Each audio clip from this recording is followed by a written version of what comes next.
Boa noite aí, pessoal. Tudo bem com vocês?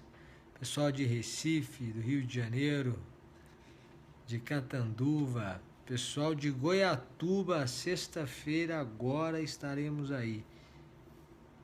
Pessoal de Campinas, Alagoas, Brasília, Caldas Novas, Passo Fundo, Taguatinga, Crato, que sempre está aí, BH, Mossoró, Vacaria, Eunápolis, na Bahia. Bom, parece-me que tem até gente de fora. Boa Vista, Roraima, todo mundo, Macapá.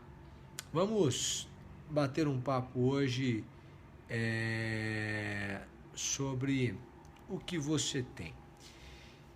Em uma entrevista, o ex-presidente Fernando Henrique dizia o seguinte, que um mês ou 2 meses depois de terminado o seu mandato, seus 8 anos, ele foi à França para visitar um amigo e ficaria lá 2 meses na casa de um amigo. E quando chegou à França, ele ligou para o embaixador do Brasil, que era amigo dele, disse, eu estou chegando em Paris, tudo, e o embaixador foi recepcioná-lo, tudo. Ele foi até a casa do amigo, ficou na casa do amigo, e aí primeiro gostariam de deixar seguranças com ele lá na França, disse que não era preciso, depois queriam deixar um carro com motorista para ele lá, e ele recusou. E aí ele disse que à noite saiu para comer, no outro dia de manhã acordou, disse, o que eu vou fazer agora? Eu vou pegar o metrô. O que a maioria das pessoas faz? Quando a pessoa está viajando, ela pega o metrô. Então eu vou pegar o metrô. E ele disse, eu fiz isso para me autoeducar. Por quê? Porque eu não era mais presidente da República naquele momento. Não é que eu gostaria de pegar um metrô, eu precisava naquele momento mostrar para mim mesmo que eu não era mais presidente. O que eu era naquele momento? Agora eu não sou mais presidente. Não há mais cargo, não há mais função, eu não estou exercendo mais aquilo. Agora eu sou outra pessoa. Aliás, eu sou a mesma, outra pessoa também, mas neste momento a minha realidade mudou e eu preciso entender a minha realidade. Essa ideia do ex-presidente Fernando Henrique é uma ideia que a gente tem que trazer para a nossa vida mesmo, né? Eu inauguro a nossa conversa hoje com essa pergunta, quem é você hoje? Porque às vezes a gente fica muito preso ao passado e realmente o seu passado pode ser melhor do que o futuro, ou pode ser melhor do que o seu presente, do que o futuro, eu acredito que não, mas pode ser melhor do que o seu presente. Você pode dizer, olha, há 6 meses atrás minha vida estava melhor do que está hoje, há 2 anos atrás eu tinha melhores condições do que eu tenho hoje. Pode ser verdade, se alguém disser que não é, pode estar tentando fugir da realidade. Pode ser que há 2 anos atrás você tinha uma vida mais cômoda mesmo, mas você vive no hoje. Essa é a verdade. E não adianta você fazer essa comparação com o degrau que antecedeu o degrau atual e não trabalhar com o degrau atual. Então, o sujeito ocupava uma função comissionada, né? Era diretor de secretaria, não é mais. E agora? E agora ele vai ter que entender a nova realidade dele e trabalhar a partir dessa realidade. Há 1 ano atrás eu tinha um dinheiro e eu investi errado, né?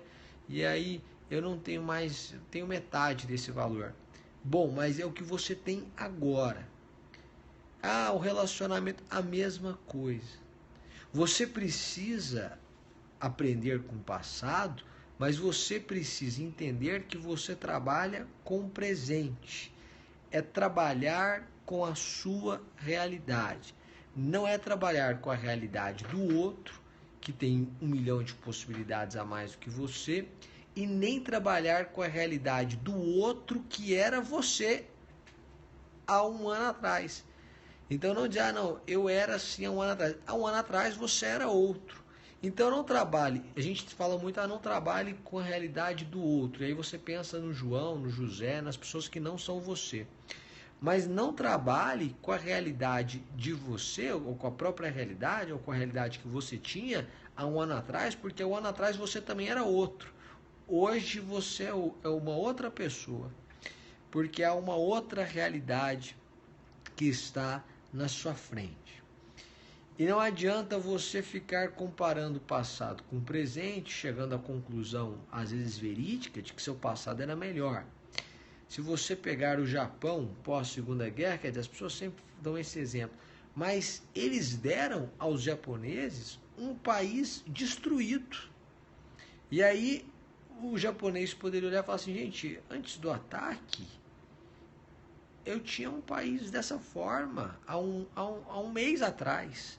E um mês depois, esse é o país, eles destruíram essas cidades, destruíram o país e poderiam viver naquele antes da guerra e no pós-guerra e fazer essa comparação sempre. Entregaram um país destruído ao povo.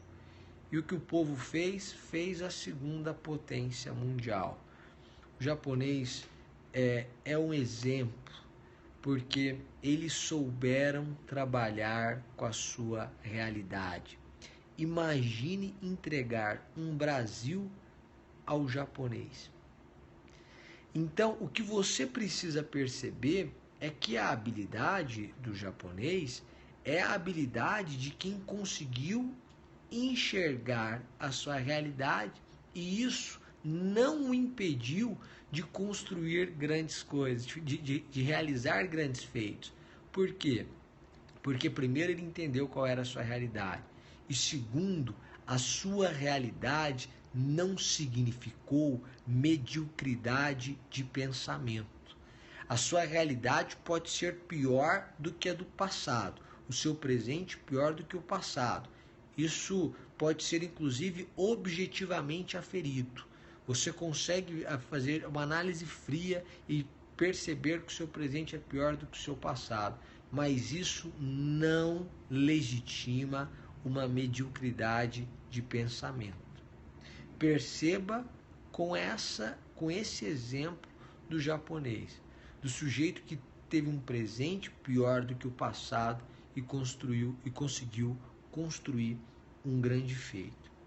O que eu quero deixar para você hoje é a seguinte pergunta: o que você vai fazer com o que você tem nas mãos? O que você vai fazer com o que você tem ou com o que você é hoje? Não me importa ou não deve importar a você o que você era ontem.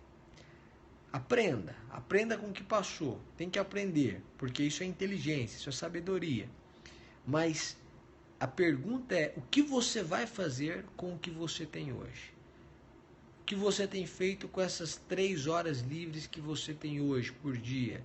Antes você tinha mais, mas agora você só tem 3 horas. Não interessa antes. O que você vai fazer com essas 3 horas?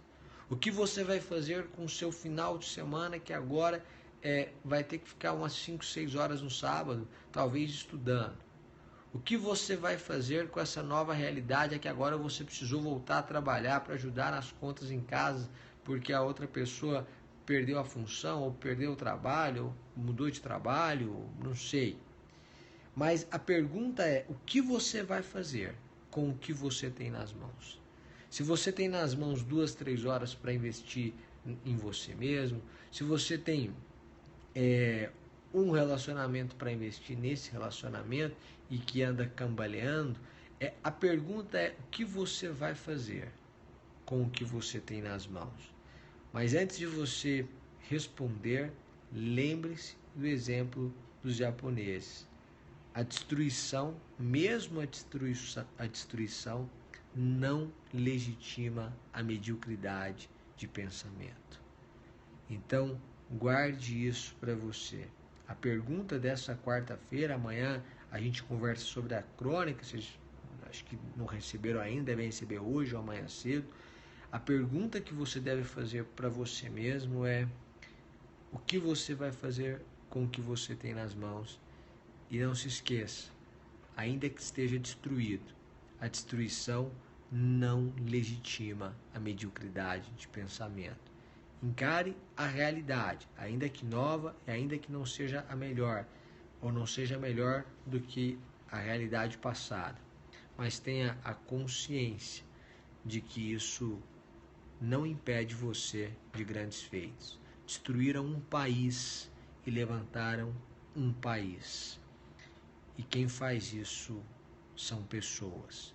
Então é hora de você mudar um pouco a sua forma de pensamento e aproveitar os talentos que você tem nas mãos aí que Deus te deu. É isso que eu queria conversar com vocês. Uma boa noite para todo mundo aí. Um beijo e até amanhã, gente. Tchau, tchau.